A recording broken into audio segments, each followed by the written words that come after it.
శివాజీ మహారాజ్ మనందరికీ తెలుసు is one of the greatest king. మన భారతదేశంలో అతన్ని మనం పూజిస్తాం. అయితే అలాంటి మహారాజ్ యొక్క కొడుకు సంభాజీ మహారాజ్, తండ్రికి దగ్గ కొడుకు అంటారు ఇతన్ని. మే 14, 1657 లో గిరా పురందర్ ఫోర్ట్, పూణే, మహారాష్ట్రలో సంభాజీ మహారాజ్ పుట్టాడు.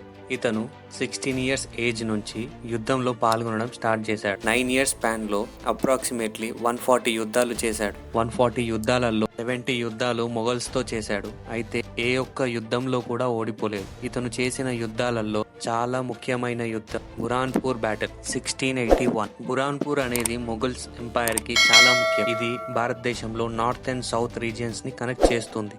ఎందుకు ముఖ్యం అంటే శివాజీ మహారాజ్ మరణించిన తర్వాత మొఘల్ వాళ్ళ ఎంపైర్ ని ఎక్స్పాండ్ చేసుకోవడానికి Deccan plateau region and south ని స్వాధీనం చేస్తూ మరాఠా ఎంపైర్ ని వీక్ చేద్దాం అనుకున్నారు.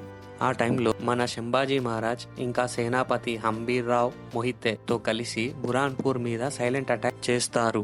శివాజీ మహారాజ్ మరణించిన తర్వాత చాలా ఈజీగా మరాఠాని స్వాధీనం చేద్దామని అనుకున్న మొఘల్స్ కి సంభాజీ మహారాజ్ సర్ప్రైజ్ అటాక్స్ తో మళ్లీ మరాఠా సత్తాని చూపించాడు.